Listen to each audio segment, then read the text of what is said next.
Hello అందరికీ welcome back to శ్రీవాణీస్ kitchen.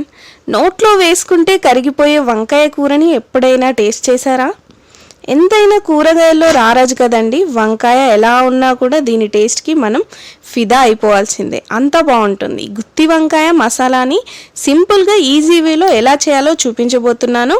వీడియోని skip చేయకుండా కంప్లీట్గా చూసేయండి. ఇప్పుడు ఒక కడాయి పెట్టేసుకొని అందులోకి ఒక 3 టేబుల్ స్పూన్ల ధనియాలు వేసుకోండి, పచ్చి ధనియాలు. ఈ స్పూన్తో 3 స్పూన్లు అండ్ ఒక ½ స్పూన్ ఆఫ్ మెంతులు వేసుకోండి. అండ్ కొద్దిగా పల్లీలు కూడా వేసుకోండి. అండ్ కొబ్బరి కూడా వేసుకోండి. అది పచ్చి కొబ్బరి అయినా ఎండు కొబ్బరి అయినా వేసుకోండి. నేను ఇక్కడ పచ్చి కొబ్బరియే ఇలా స్లైసెస్గా చేసుకొని ఇందులో వేస్తున్నాను. అండ్ ఒక 4 ఎండుమిర్చి, కొద్దిగా జీలకర్ర అండ్ 3.5 టేబుల్ స్పూన్ల నువ్వులు మ్యాండేటరీగా వేసుకోండి. వీటిని సిమ్లోనే మంచిగా వేయించండి. ఇలా వేగాక ఒక 4-5 లవంగాలు, కొద్దిగా మిరియాలు అండ్ తోక మిరియాలు, కాళీ మిర్చి అంటారు కదా, అది వేసుకోండి. అండ్ మీకు పాసిబుల్ అయితే మన మసాలా స్పైసెస్ ఉంటాయి కదా, అవి ఇందులో యాడ్ చేసుకోవచ్చు, లేదంటే గరం మసాలా కూడా యాడ్ చేసుకోవచ్చు. ఇలా దోరగా అయ్యాక దీన్ని ఒక ప్లేట్లోకి తీసుకొని మంచిగా చల్లార్చుకోండి. ఇప్పుడు అదే కడాయిలోకి కొద్దిగా ఆయిల్ వేసేసుకోండి. అండ్ ఒక 5-6 మిరపకాయలు అండ్ ఒక 2 చిన్న మీడియం సైజ్ ఉల్లిపాయలు వేసేసుకొని కొద్దిగా ఉప్పు కూడా వేసేసుకొని మంచిగా మగ్గనివ్వండి.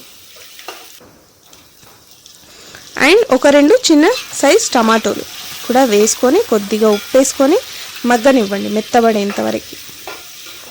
వంకాయతో చేసే విధంగా కూర చేస్తే ఈ కూరకి మించిన రుచి ఇంకా ఏ కూరకి రాదండి, ట్రస్ట్ మీ, అంత బాగుంటుంది. చూసారు కదా, ఇక్కడ మంచిగా ఆల్మోస్ట్ మెత్తబడిపోయింది. చూడండి, ఇంతకన్నా ఇంకొద్దిగా సాఫ్ట్ అవ్వాలి. అంటే మనం ఇప్పుడు అల్లం వెల్లుల్లి పేస్ట్, పసుపు, ఉప్పు ఇవి యాడ్ చేసుకునే లోపల ఇది ఆల్మోస్ట్ మొత్తం మనకి మగ్గిపోతుంది. ఇప్పుడు ఒక ½ స్పూన్ ఆఫ్ పసుపు కూడా వేసేసుకోండి. అండ్ కొద్దిగా అల్లం వెల్లుల్లి పేస్ట్ కూడా యాడ్ చేసుకోండి. అండ్ ఇంకా అల్లం వెల్లుల్లి పేస్ట్ మనం తర్వాత కూడా యాడ్ చేస్తాము, అది ముందు మీరు చూడండి. అండ్ ఇలా పచ్చి వాసన పోయేంత వరకు మంచిగా కలిపేసుకొని మూత పెట్టేసుకోండి ఒక 2 నిమిషాలు. ఒక 2 నిమిషాలలో ఇంకా మనకి టమాటా, ఉల్లిపాయ మంచిగా కంప్లీట్గా మగ్గిపోతుంది. ఇప్పుడు ఒకసారి ఇలా కలిపేసేసుకొని స్టవ్ ఆఫ్ చేసుకొని దీన్ని ఒక మిక్సీ జార్లోకి తీసుకోండి.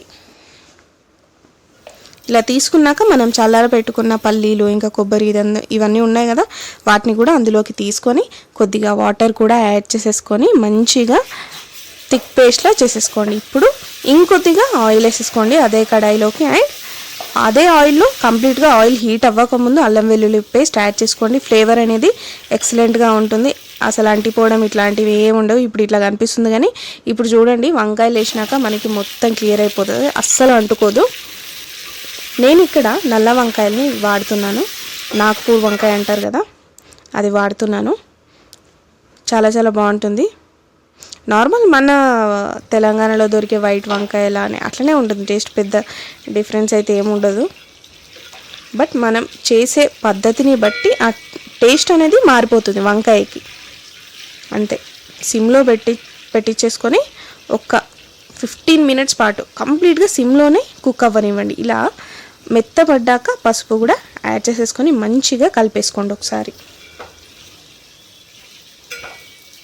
ఇక్కడ చూస్తున్నారు కదా, మనకి ఆల్మోస్ట్ ఒక 85% వంకాయ మొత్తం కుక్ అయిపోయింది. చాలామంది ఏంటంటే ఆయిల్లో నుండి ఫ్రై అయ్యాక తీస్తారు, బట్ అట్లా తీయొద్దు. అండ్ అల్లం వెల్లుల్లి పేస్ట్ కూడా యాడ్ చేయరు, అట్లా యాడ్ చేస్తేనే మనకి ఆ ఫ్లేవర్ అనేది మంచిగా వస్తుంది కంప్లీట్. అసలు మనకి ఒరిజినల్ గుత్తంకాయ కర్రీ ఎలా ఉంటుంది అలా టేస్ట్ అనేది పర్ఫెక్ట్గా వస్తుంది. అండ్ ఇప్పుడు కొద్దిగా ఒక స్పూన్ కారం అనుకోండి, అంటే మీ కారంకి తగ్గట్టు వేసుకోండి. అండ్ అప్పుడే ఉప్పు కూడా వేసుకోండి, పర్ఫెక్ట్గా మ్యాచ్ అయిపోతుంది.